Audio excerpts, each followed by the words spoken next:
it's Andre, and this is just a quick update on some of the fun I've had over the week. Unfortunately, this video is coming out a little late due to just an odd week as far as getting stuff done.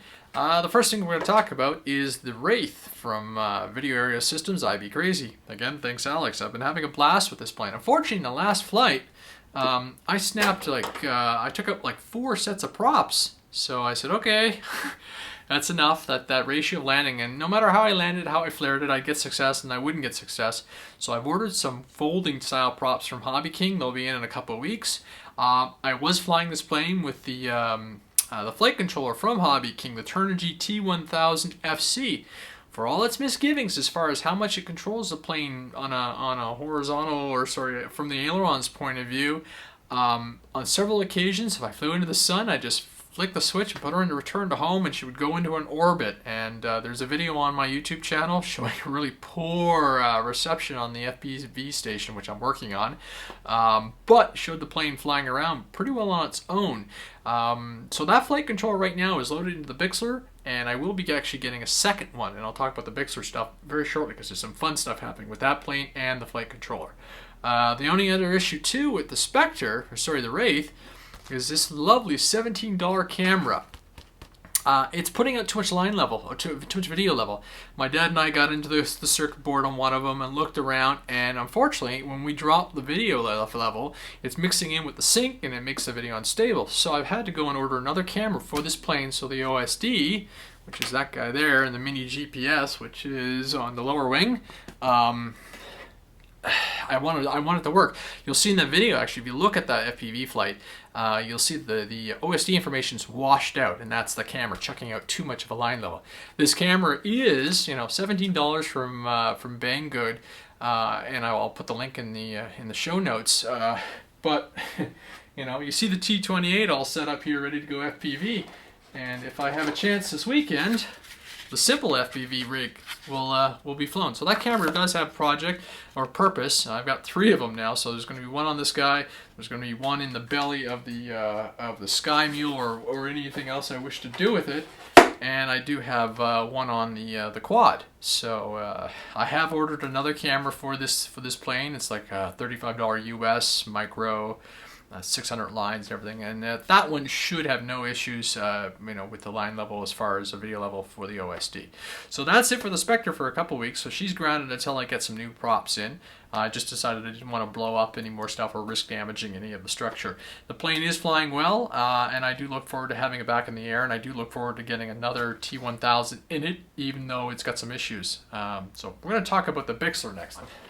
So the Bixler is going to see some FPV duty. The first thing I need to do this weekend is, on the long-range system, replace all the stock whips. I finally got some cables in, and my intention is to run a cable all the way to the rear boom and do a dipole, very similar to what I had built on the Wraith. So it's just going to go up and down, have a MIG core for the top section, and a flexible wire with a ground shield, so it doesn't on landing it doesn't get caught up. And that should be really nice for the extended range on the Bixler, which we'll see some FPV duties. I'm looking forward to not having any 2.4 versus 5.8 issues. So the long range radio should be nice. Again, I'll put a link to where I got these wires, so I technically can do 2 hookups coming off the back end of the long range receiver. Just sitting in there really nice. And if you look deep inside the belly of the Bixler, you'll see the T-1000, which is going to get a little bit of work out in this plane. I just want to see how it's going to go. I do like flying the Bixler. I just find it a really big pain in getting gear in there, and I don't want to cut into the plane. So my objectives are very simple. Just keep it clean, do a nice fresh install, and I will fly with the T-1000. Now, speaking of T-1000, a gentleman on the RC groups contacted me saying, hey, Jerry out of Quebec, I think his laser, something to that effect, and his username, saying he's got an override module. And the thing about the T-1000 is, in GPS mode, you've got a stability mode, which basically locks in your elevator and ailerons, and you can only roll to 45 degrees, which is fine and dandy when you're in FPV. Then there is a level heading and altitude lock, and then the third one is return to home. His module overrides it, and in the middle you get rid of your level and altitude and heading lock, and it overrides and gives you full control, which is great because things like on the Wraith, it really affected how the plane was handling and took away from some of the sporty nature. So you're kind of contained to a plane that only wants to fly FPV. So this will open things up again. So I'm looking forward to testing that when it comes in. It probably will get tested on this plane. The issue I did have with the Wraith flying with the thing was I have no rudder, so I was basically stuck always in a certain performance mode, and sometimes you really want to just throw the Wraith around and have a good time with it. So the Bixler will see a little bit of FPV action for the next little while. And like I said, I hope to get the T-28 out and do some FPV flying with that, just to try it out, see how it feels, get back to, keep the simple kind of FPV flying around the park.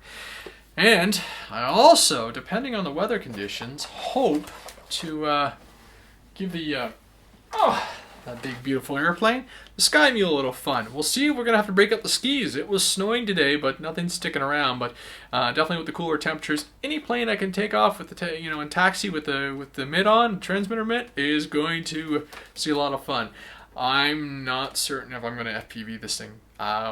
I asked a couple friends on flight test and a good couple of personal friends, and it's 50-50 about yes or no. I think what I'm going to do is fly it all winter, just enjoy it as is, and we'll see in the spring if it's if it's a plane I want to put all that gear into, and it's such a nice flying plane, so it's almost almost too much to put all that gear into it and just go. So we'll see how it all works out. So that's all I've got for this evening, so that was just a quick update. I hope you enjoyed the ParkZone Sukhoi video. That was a lot of fun, a lot of really positive, awesome comments from everybody, so I'm looking forward to doing it. So that's why this plane is out, because if everything goes well on Sunday, we'll be flying it, and I'll be doing a commentary in the field and plus back here in the den, my hangar, and we'll do some discussions on the SkyMule, because that was one of the requests from a couple of people online from the YouTube channel. Again, thanks for the subscriptions and all the views. We cracked 100,000 very quickly over last week with all the additional subscribers, and it was just fun to watch the stats come in. So I plan on doing a lot more of these videos even throughout the winter. On my list of purchases is another Turnigy HD camera, and I do want to get a Mobius for the aerial vision, the aerial footage. My my wing cam has been acting up a little bit and become very unreliable and unstable. It was in a massive crash on board the Wraith earlier in the year when I was having control issues, and it's just never been quite the same. We brought it back to life, but I just have moments where it drops out. So either way, eventually I'm going to invest in 2 more cameras so we can up the production values. So stay tuned, and hopefully over the weekend you'll see some action from this stuff, and hopefully some FPV action from the Bixler and potentially the other plane. So cheers, have a great night.